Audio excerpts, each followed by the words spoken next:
తిరుమల భద్రత గాల్లో దీపంలా మారింది. వరుస ఘటనలు తిరుమల భద్రతను ప్రశ్నిస్తున్నాయి. నిఘా వర్గాలు హెచ్చరించినా, కేంద్ర హోంశాఖ ఆదేశించినా టీటీడీ అధికారులు మాత్రం నిద్ర వీడడం లేదు. భద్రత కోసం ఉద్దేశించిన ప్రాజెక్టులు అటకెక్కాయి. అన్యమత ప్రచారాలు జోరుగా సాగుతున్నా పట్టించుకున్న నాదుడు లేడు.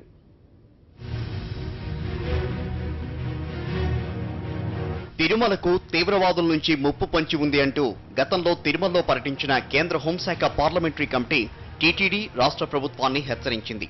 తిరుమల శ్రీవారి దర్శనానికి వచ్చే యాత్రికుల రూపంలోనూ, కాలినడక మార్గంలోనూ భద్రత డొల్లతనాన్ని కమిటీ ఎత్తి చూపింది.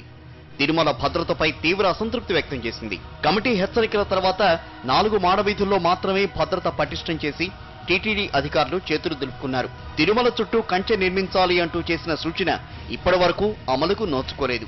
తిరుమల భద్రత దృష్ట్యా ఆనాడు అద్వానీ కమిటీ సూచనల మేరకు టీటీడీ ధర్మకర్తల మండలి ఆమోదం తెలిపి 4 ఏళ్లు కావస్తున్నా ఇంతవరకు అతీగతి లేదు. 2014లో తిరుమల చుట్టూ 12 కిలోమీటర్ల మేర ఇనుప కంచె నిర్మాణ పనులు చేపట్టారు. తొలి దశలో తిరుమల నుంచి తిరుపతి వెళ్లే దారిలో గోగర్భం డ్యాం వరకు 4.8 కిలోమీటర్ల మేర పనులు ప్రారంభించారు. మొత్తం 2 కోట్ల రూపాయల అంచనాతో పనులు చేపట్టారు. అయితే గత కొన్ని నెలలుగా ఈ పనులు ముందుకు సాగడం లేదు. 62 కోట్ల రూపాయలతో క్లోజ్డ్ సర్క్యూట్ నిఘా కెమెరా వ్యవస్థను 2014లో ఆమోదించిన పాలక మండలి ఆ తర్వాత పట్టించుకోకపోవడంతో ప్రాజెక్టు కొండెక్కింది. దీంతో ఈ ప్రాజెక్టుకు సంబంధించి ఫైల్ ఇప్పటికీ ఏపీ టెక్నాలజీ సర్వీసెస్ అధికారుల దగ్గరే ఆగిపోవడం తిరుమల భద్రతకు మరింత భారంగా మారింది.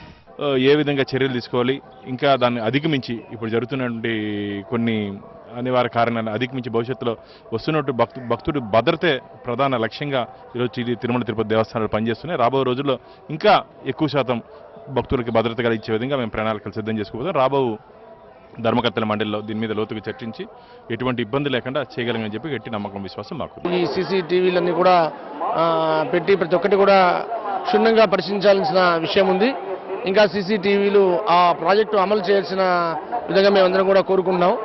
అది అమలైతే దాదాపు ఎటువంటి చిన్న ఇది జరగకుండా ఉండడానికి అవకాశాలు ఉంది.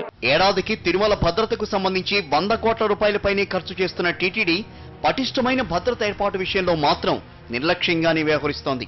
దీనికి తోడుగా ప్రభుత్వం పూర్తి స్థాయిలో దృష్టి కేంద్రీకరించకపోవడంతో భద్రత గాల్లో దీపంలా మారింది. తిరుమలకు తీవ్రవాదుల నుంచి ముప్పు పొంచి ఉందని తెలిసినా ఇప్పటి వరకు టీటీడీ నిఘాతో పాటు ముఖ్య భద్రతాధికారి పోస్టు భర్తీ చేయకుండా ప్రభుత్వం కాలయాపన చేస్తోంది. తిరుమలలో వారం కిందట అన్యమత ప్రచారం చేస్తూ అబూ హంజా అనే వ్యక్తి పట్టుబడ్డ నేపథ్యంలో కొండపై భద్రత డొల్లతనం మరింత బట్టబయలైంది. అతడు కొండపై రెక్కీ నిర్వహించాడన్న వార్తలు కలకలం రేపుతున్నాయి. జోరుగా మత ప్రచారం సాగుతున్నా, దాడులకు రెక్కీలు కూడా నిర్వహిస్తున్నా అధికారుల్లో మాత్రం చలనం లేదు.